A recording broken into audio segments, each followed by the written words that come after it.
Moi, je suis le docteur Ibrahima Ndiaye. J'étais l'ex-président de la Société sénégalaise de dermatologie.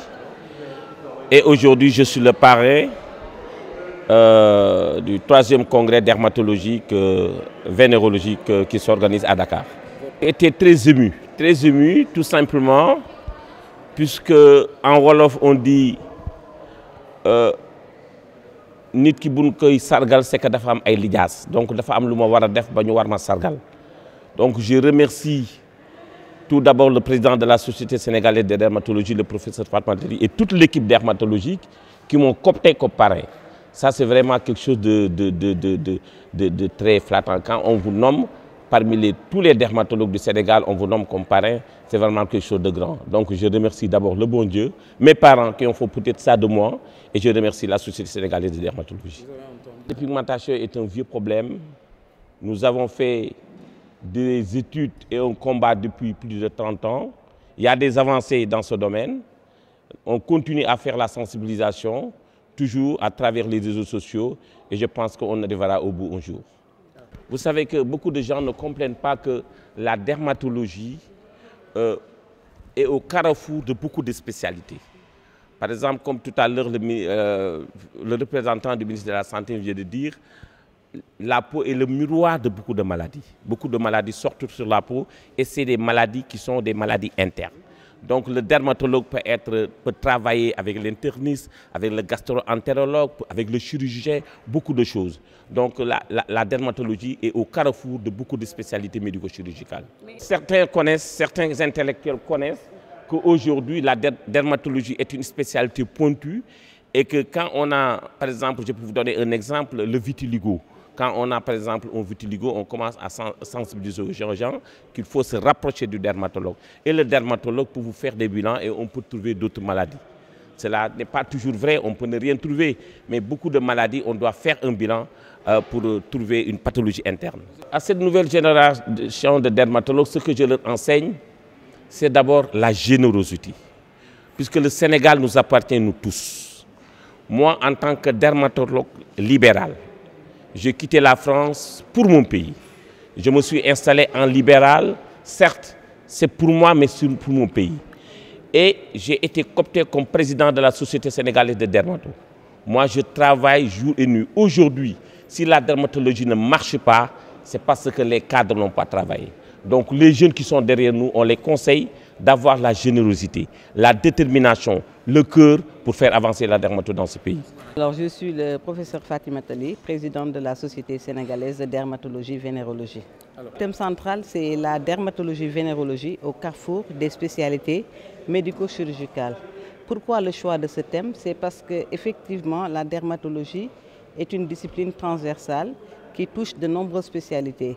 Ça veut dire simplement qu'à partir des signes dermatologiques, on peut porter le diagnostic d'autres affections, qu'elles soient cardiovasculaires, digestives ou pulmonaires ou encore d'autres spécialités. C'est pourquoi on a choisi ce thème.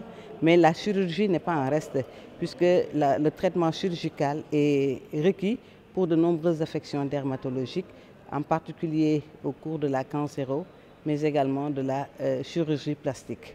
Et enfin, la dermatologie, dans son volet vénérologie, s'intéresse à la santé de la reproduction, puisque les infections sexuellement transmissibles peuvent se compliquer d'infertilité et le dermatologue vénérologue est au premier plan pour la prise en charge de ces infections sexuellement transmissibles.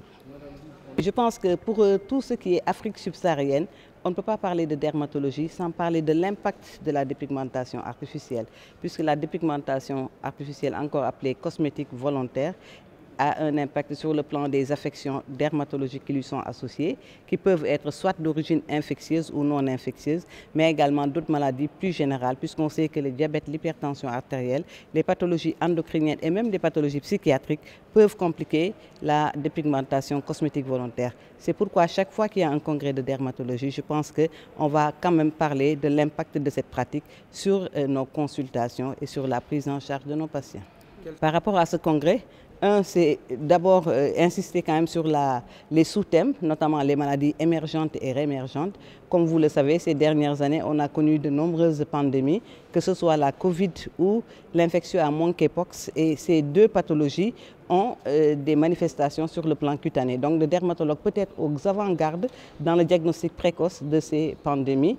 Mais la coopération Sud-Sud, comme vous l'avez vu, le public était constitué en majorité, bien sûr, de Sénégalais, mais il y avait d'autres nationalités, notamment le Maroc et les autres spécialités de les autres nationalités de la sous-région, Côte d'Ivoire, Cameroun, Bénin, etc. Donc, ça veut dire simplement que la coopération entre les acteurs de la dermatologie, que ce soit en Afrique subsaharienne, mais également au Maghreb, est incontournable aujourd'hui dans la prise en charge. Parmi nos étudiants qui sont inscrits en spécialité, la grande majorité est constituée d'étudiants marocains. Et aujourd'hui, on a eu nos collègues également du Maroc qui sont venus pour renforcer les capacités dans leur domaine d'expertise.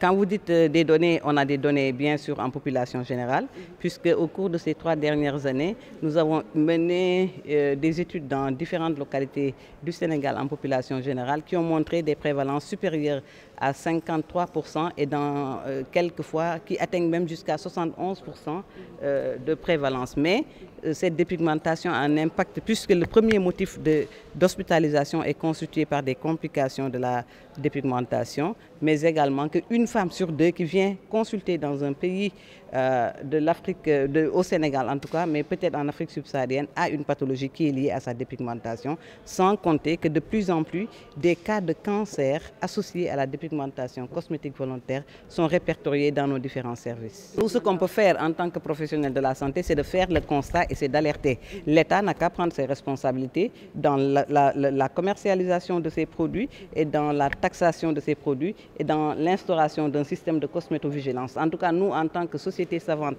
et en tant que professionnels spécialistes de la dermato, je pense que depuis ces années, nous n'avons pas fini d'alerter. Maintenant, la balle est dans le cadre de l'État. L'État n'a qu'à prendre ses responsabilités.